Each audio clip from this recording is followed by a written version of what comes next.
சேலம் அழகாபுரத்தில் காங்கிரஸ் மூத்த தலைவர் KV தங்கபாலு செய்தியாளர்களை சந்திப்பதை நேரலையில் பார்க்கலாம். என்பது ஒரு முத்தாய்ப்பான செய்தி.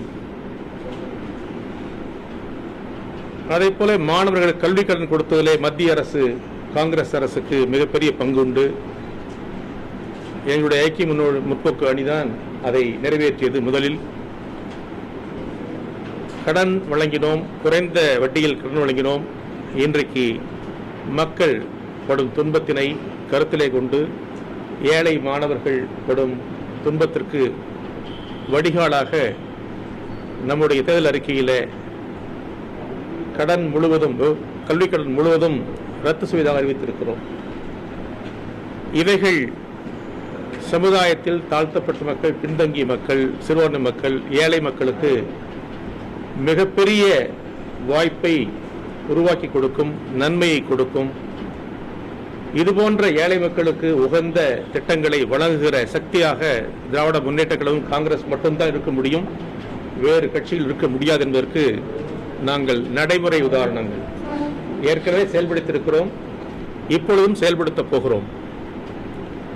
இதுவன்றி பல நலத்திட்டங்களை, நன்மைகளை, செயல்படுத்தக்கூடிய திட்டங்களை எங்கள் தேர்தல் அறிக்கையிலே குறிப்பிட்டிருக்கிறோம்.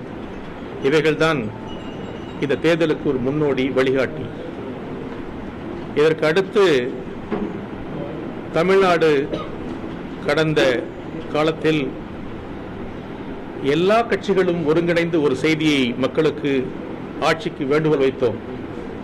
திராவிட முன்னேற்ற கழகம், காங்கிரஸ், இன்னும் அனைத்து கட்சிகளுமே அதை முன்னிலைப்படுத்தும். உங்களுக்கு தெரியும், மதுவிலக்கு என்பது காங்கிரசின் முக்கியமான கொள்கை. அந்த கொள்கையை தமிழ்நாட்டில் நிறைவேற்றுவதன் மூலம் தமிழக மக்கள் அடைந்திருக்கிற துன்பங்களில் இருந்து அவர்களை மீட்டெடுக்க முடியும் என்று நாம் உறுதியாக நம்புகிறோம். அதன் அடிப்படையில் தான் நாங்கள் ஆட்சிக்கு வந்தால் திராவிட முன்னேற்ற கழகத்தின் தலைவர் கலைஞர் அவர்கள் முதல் கையெழுத்தாக மதுவிலக்கை நிறைவேற்ற சொல்லியிருக்கிறார், உறுதிபட சொல்லுகிறார். ஆகவே இந்த முக்கியமான திட்டங்களை மக்களுக்கு வழங்குவதிலே நம்முடைய கூட்டணி பெருமை கொள்கிறது.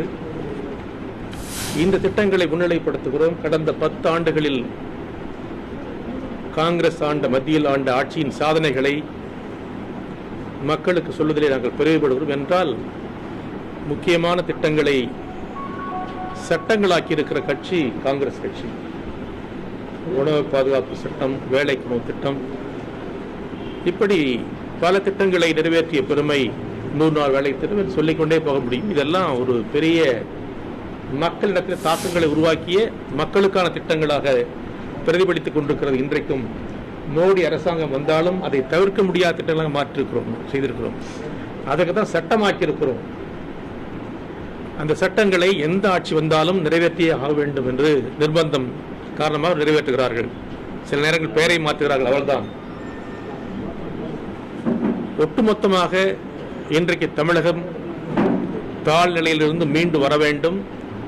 அதற்கான தாக்கத்திற்கு வடிகாலாக திராவிட முன்னேற்ற கழக காங்கிரஸ் கூட்டணி அமைந்திருக்கிறது. அன்னை சோனியா காந்தி, தலைவர் ராகுல் காந்தி தமிழகத்தில் சுற்றுப்பயணம் மேற்கொள்ள இருக்கிறார்கள்.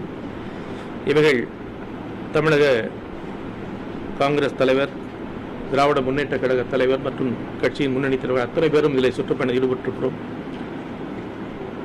எங்கள் எதிர்பார்ப்புகளுக்கு மேலாக மக்கள் ஆதரவு இருக்கிறது என்பதை நான் மகிழ்ச்சியோடு சொல்ல விரும்புகிறேன். ஆகவே இந்த உறுதியாக எங்கள் கூட்டணி 200க்கும் மேற்பட்ட இடங்களிலே வென்று தமிழக முதல்வராக 6வது முறை டாக்டர் கலைஞர் அவர்கள் வருவார்கள். அந்த மகிழ்ச்சியை உங்களிடத்தில் பகிர்ந்து கொள்ள நான் பெருமைப்படுகிறேன். நான் ஓப்பன் டு யூ.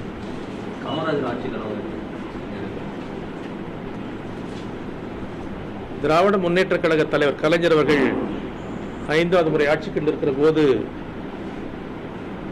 அவர் முதலாக ஆட்சிக்கு வந்தவுடன் 2 ரூபாய்க்கு அரிசி திட்டத்தை கையெழுத்து போட்டார். உடனே காமராஜர் வழங்கிய சத்துணவு திட்டத்திற்கு கூடுதலாக்கி முட்டைகளை இணைத்தார். அந்த சத்துணவு திட்டத்தை விரிவுபடுத்தி அதற்கு பெருமை சேர்த்தார் என்பது மட்டுமல்ல, தலைவர் காமராஜருடைய பிறந்த நாளை ஆண்டுதோறும் கொண்டாடுவதற்கு சட்டமாக்கி வைத்திருக்கிறார்.